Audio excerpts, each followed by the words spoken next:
하나님 감사합니다. 오늘도 또 하루의 삶을 주심에 감사하고 또 새벽 첫 시간 하나님을 예배할 수 있도록 여건과 건강과 믿음을 주시니 감사합니다. 우리 예배를 기쁘게 받아 주시옵소서. 예수님 이름으로 기도드립니다. 아멘. 440장입니다. 찬송가 440장.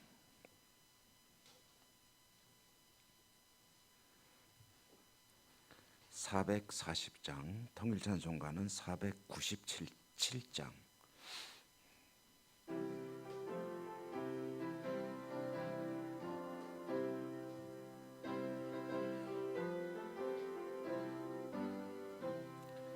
어디든지 예수 나를 이끌며 어디든지 예수 함께 가려네.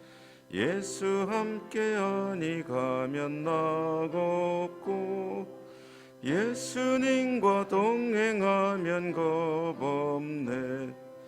어디를 가든지 겁낼 것 없네.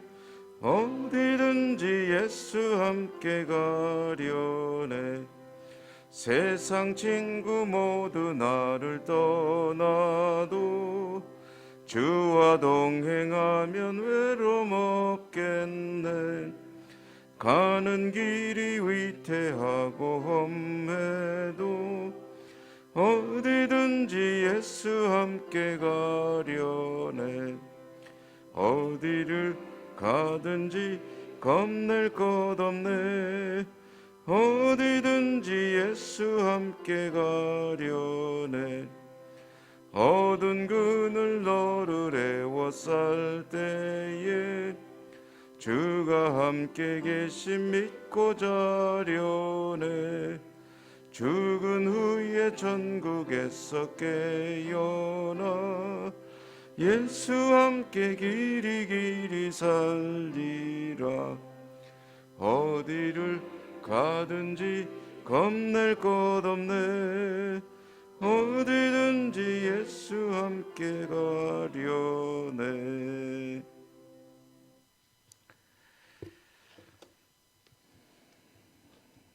창세기 9장,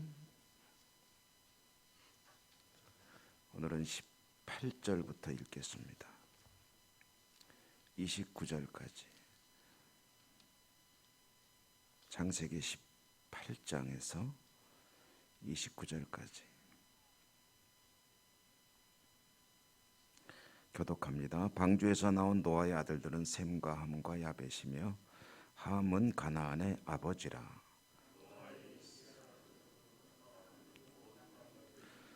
노아가 농사를 시작하여 포도나무를 심었더니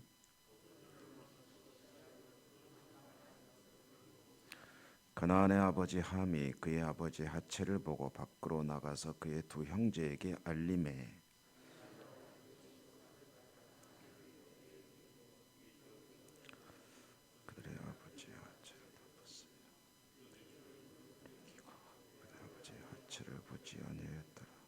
노아가 술이 깨어 그의 작은 아들이 자기에게 행한 일을 알고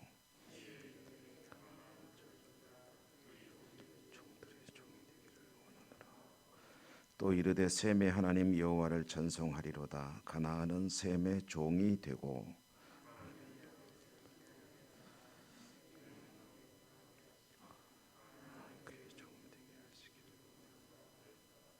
홍수 후에 노아가 350년을 살았고 그의 나이가 950세가 되어 죽었더라. 아멘. 오늘도 주님 은혜가 함께 하시기를 기원합니다. 홍수가 끝나고 이제 하나님께서 지으셨고 그동안 존재해왔던 아담과 그의 후손들 가운데 다른 사람은 다 죽게 되었죠. 심판을 통해서. 노아의 가족만 살아남게 되었습니다. 그래서 이 노아의 가족은 말하자면 새로운 그런 인류가 된 셈이고 새로운 인류의 조상이 된 것이고 신인류를 통해서 새 창조가 이루어졌다. 새 창조를 이루어진 산실은 방주였습니다. 이렇게 해서 이제 오늘날의 인류의 조상인 셈인 노아와 그 세 아들들 그리고 그 가족들의 삶이 시작이 되었다 하는 거고요. 셈과 함과 야벳이라고 하는 이 세 아들은 지금의 이제 보통 그렇게들 이야기합니다. 뭐 정확한 근거가 있는 건 아닌데 이 세 종류가 말하자면 이제 피부색에 따른 인종을 셋으로 나누지 않습니까? 근데 그 중에 이제 말하자면은 피부가 하얀 사람, 검은 사람, 노란 사람 이 세 사람의 조상이다 뭐 이렇게 얘기를 하는데 그것은 뭐 성경적으로 근거가 있는 이야기는 아니고 그냥 하다 보니까 그렇게 얘기가 됐습니다. 주로 살았던 지역이 아프리카 지역이냐, 유럽 지역이냐, 아시아 지역이냐에 따라서 주로 아프리카에는 이제 피부가 검은 사람들이 많이 살고 유럽 쪽에는 흰 사람들이 많이 살고 아시아 쪽에는 노란 사람들이 많이 살기 때문에 이 셈과 함과 야벳이 백인종, 흑인종, 뭐 황인종의 조상이다 이렇게 이야기를 합니다만은 말씀드린 대로 성경에 그것을 입증할 만한 그런 사실이 나온 것은 없습니다. 노아는 이제 새로운 물이 마르고 살 수 있게 된 땅에서 이제 농사를 짓는 사람이 되었다. 이제 포도 농사를 이제 많이 지은 것으로 보입니다. 포도 농사를 많이 지으니 이제 포도주를 만들어서 이제 마시게 된 것이죠. 이 노아라고 하는 사람은 의인이었습니다. 하나님과 동행하는 사람이었고, 그래서 이 노아와 항상 좀 대비되는 인물이 누구냐면은 에녹입니다. 에녹과 노아. 그 에녹이 하나님과 동행하며 300년을 살았고 하나님께서 그를 데려가셨더라. 하나님과 동행하는 300년 인생 그리고 죽음을 이 땅에서 보지 않고 하나님이 데려가신 사람 에녹. 노아도 그 죽음의 심판 가운데 살아남았으니 에녹과 같이 죽지 않을까 하는 그런 생각을 하게 되는데 오늘 우리가 읽은 말씀의 말미에 보면 954가 되어 죽었더라. 그는 하나님께서 에녹과 같이 데려가지 않으시고 그리고 그 삶이 이 땅의 삶이 이제 끝난 사람이죠. 그리고 이제 노아를 통해서 우리는 노아가 의인이지만 에녹에 대해서는 별 이야기는 없지만 그가 하나님과 동행하며 하나님께 들려 올라간 의인이었던 것은 300년의 세월과 950년의 세월의 차이가 아닐까 하는 이야기도 합니다. 무슨 이야기냐면 이 땅에는 의인은 없으니 하나도 없다라고 했죠. 말하자면 하나님 앞에 완벽한 사람은 없다. 누구나 다 흠이 있고 그리고 기회가 주어지면 언제든지 죄를 범할 수 있는 것이 인간이다. 오늘 이제 그 노아의 말하자면은 그 흠이 드러나는 장면을 전해주고 있습니다. 포도 농사를 지으니 포도주가 흔했을 것이고 포도주를 마시다 보니 흠뻑 아주 실컷 마신 그런 상황으로 보입니다. 취했죠. 그래서 그 장막 안에서 벌거벗고 있었다 하는데 그 벌거벗은 것을 이제 둘째 아들로 보통 여겨지는 함이 보았다. 그런데 함이 아버지의 수치를 본 거거든요. 이제 벌거벗었다는 게 뭐냐에 대해서는 수많은 성경학자들의 해석이 있습니다. 별별 해석이 다 있는데 사실 그 정확한 근거는 없어요. 그냥 이런 일일 것이다, 저런 일일 것이다 이야기를 하는데 너무 그 좀 이렇게 성경의 본문하고 떨어진 해석은 상상에 불과하니까 그거는 그냥 접어두고 단지 어쨌든 아버지 노아에게 부끄러운 광경이 함에게 노출이 되었다라고 보면 되겠죠. 함이 그것을 보고 적절히 또한 가려질 수 있었던 상황인데 그 부적절한 아버지의 모습을 함이 가리우지 않았을 뿐 아니라 오히려 나가서 다른 형제들에게 여차저차하고 이야기를 했다 하는 거죠. 그러자 그 형제들인 셈과 야벳은 아버지의 수치를 보지 않기 위해서 뒤로 돌아서서 와서 그것을 가리우는 그런 행위를 했다 하는 거고 노아가 이제 나중에 그 사실을 알게 됩니다. 그래서 함을 저주하는 장면. 함은 야벳의 종이 되고 뭐 이렇게 하면서 셈은 장대하게 되고 하나님의 택함 받은 백성이고 뭐 이런 이야기를 쭉 합니다. 그리고 야벳은 번성할 것이고 함은 말하자면 저주를 받은 그런 민족으로 이제 이렇게 이야기가 되는데요. 그리고 이제 노아가 살다 죽었다 하는 이야기인데, 그러면은 이 이야기가 가지는 의미가 뭔가를 생각해 봐야 됩니다.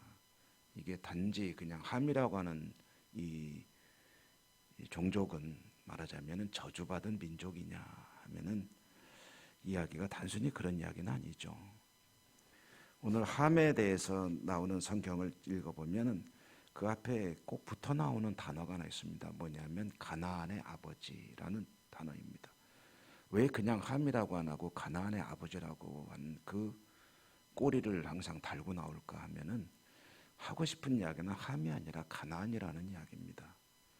함이라는 조상을 둔 가나안이라는 이 종족이 원래 이런 하나님께 보시기에 좀 안 좋은 그런 민족이었다라는 이야기를 하는 거고요.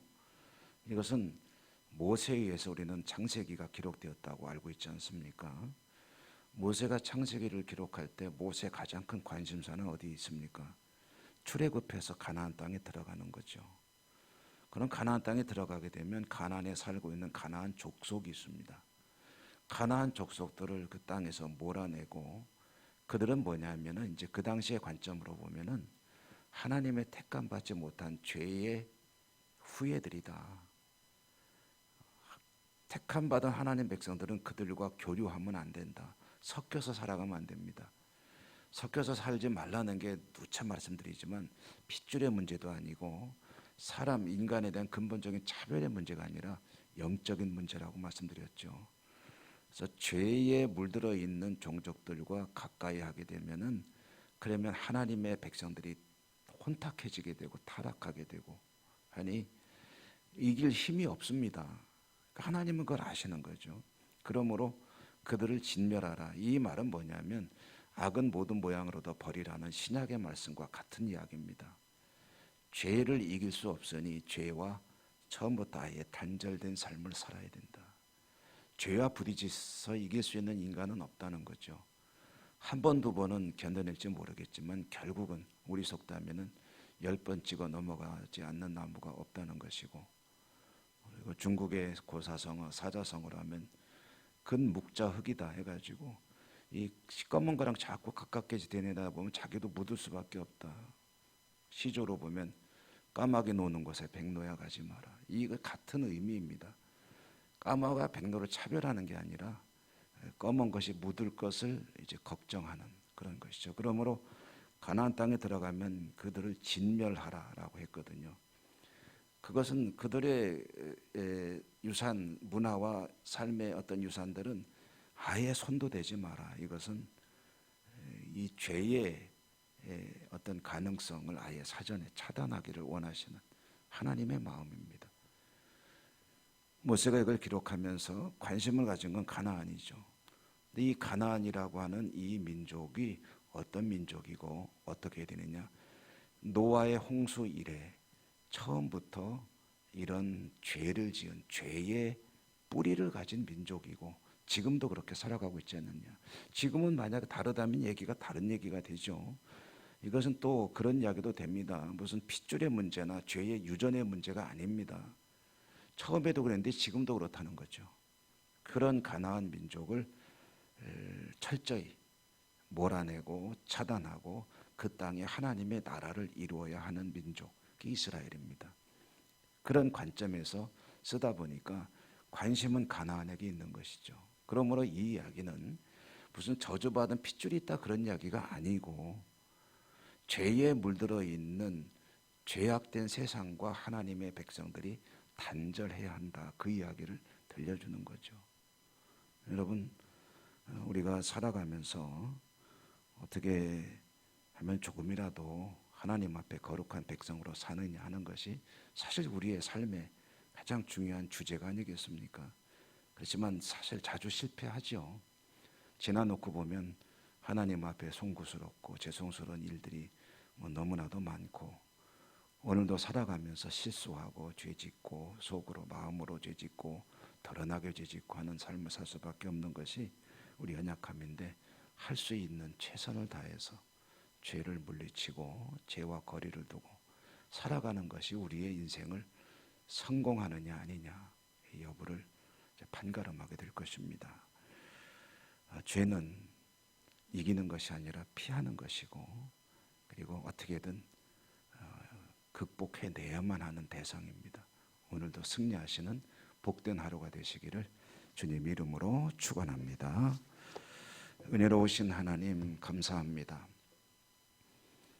또 하루의 삶을 주시고, 또 저희들의 삶의 가장 중요한 테마, 어찌하면 하나님 백성답게 세상에서 우리 하나님의 영광을 드러내는 복된 삶을 살 것인가, 그 이야기를 또 한 번 들려주시니 감사합니다. 말씀 듣고 하나님 은혜 안에 승리하는 복된 하루가 되게 하여 주시옵소서. 오늘도 하나님 앞에 기도하겠습니다. 우리 연약함을 아시는 자비로우신 하나님, 우리의 기도를 들으시고 말씀대로 이루시고 하나님은 영광을 받으시고 저희들은 복된 하루를 살아갈 수 있도록 은혜 더하여 주시옵소서. 예수님 이름으로 감사하고 기도 올리옵나이다. 아멘. 하늘에 계신 우리 아버지, 아버지의 이름을 거룩하게 하시며 아버지의 나라가 오게 하시며 아버지의 뜻이 하늘에서와 같이 땅에서도 이루어지게 하소서. 오늘 우리에게 일용할 양식을 주시고 우리가 우리에게 잘못한 사람을 용서하여 준 것 같이 우리 죄를 용서하여 주시고 우리를 시험에 빠지지 않게 하시고 악에서 구하소서. 나라와 권능과 영광이 영원히 아버지의 것입니다. 아멘. 오늘도 말씀을 기억하며 기도하시고 여러분의 모든 소원과 함께 기도할 공동의 기도 제목들을 하나님께 간구하시기 바랍니다.